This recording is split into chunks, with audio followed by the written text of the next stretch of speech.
Shinianuya borok khorokshani langmo chokha Bishalgor Shakhamnogo. Bishalgor bukhaste Shakhamnogo Shinianuya borok khorokshani langmo chokha Srangsal Pungo. Bukhaste Nakol Fangni Nakol Mumbai Shinianuya borok khoroksano Puila Sak Hamedrazak Manai Bishalgor bukhaste Shakhamnogo Talangsaka Abuniyagulo langmo chokhangake Agotola jibi Shakhamnogni morgo horjoka.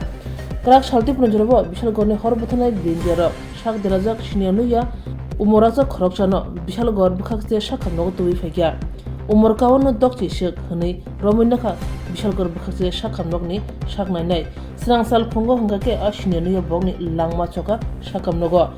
Bishalgor bukhaste Shakhamnogo Mangkathi Toni Mananjat Obahai Mungsha Sepsa Kurni Bagai Mangkathi Agotolani Jibi Shakhamnogni Morgo Horjaka Shinianuya Abrogni Shinmung Tapsu Jote Shawimayakon Tapsu Jote Dam Chini Chini Jurate Mangkathi Agotolani Jibi Shakhamnogni Morgo Tonajanai Koktomathwani Buskango Chile Shukrubo Shawiknaraka Bishalgor bukhaste Shakhamnogni Shaknainai Dr. Rajiv Rai একটা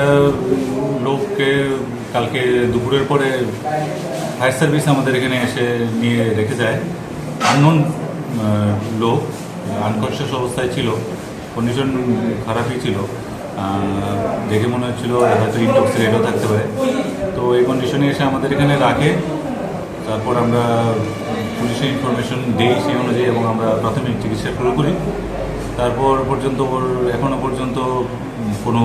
পরিচিতি জানা যায়নি লোকটির তো সেই অবস্থায় আমাদের চিকিৎসা চলাকালীনই আজকে সকালের দিকে 7:30 নাগাদ পেশেন্টটা এক্সপায়ার করে এবং সেটা আমরা আবার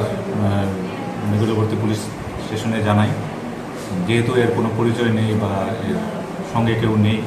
তো এটা এখন পুলিশের তত্ত্বাবধানে আছে আর এটাকে যেহেতু কোনো পরিচয় নেই সেহেতু ওটার খোঁজার জন্য চেষ্টা চলছে সেই সঙ্গে একে এখন অ্যাজ পার গাইডলাইন্স 72 ঘন্টা রাখতে হবে বডিটাকে প্রিজার্ভ করে যাতে এর মধ্যে কোনো আত্মীয় স্বজন বা নিয়ে রোবট খুঁজে পাওয়া যায় তো সেটা যেহেতু আমাদের এখানে মর্গের কোনো ফেসিলিটি নেই সেহেতু এখন বিছানাতেই রাখানো আছে এবং পুলিশ আমার কাছে শেষ প্রাপ্ত তথ্য অনুযায়ী মহকুমা শাসকের এখানে পুলিশ গিয়েছে পারমিশনের জন্য সেখান থেকে পারমিশন এলেই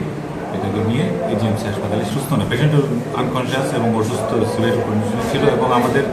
যে অ্যাটেন্ডিং মেডিকেল অফিসার ছিল তার মত অনুযায়ী তাকে সিভিয়ারলি ইনটক্সিকেটেড বলে মনে হয়েছিল নামটা সে কথা বলার মতো কন্ডিশন ছিল বয়সটা আনুমানিক 60-62 এরকম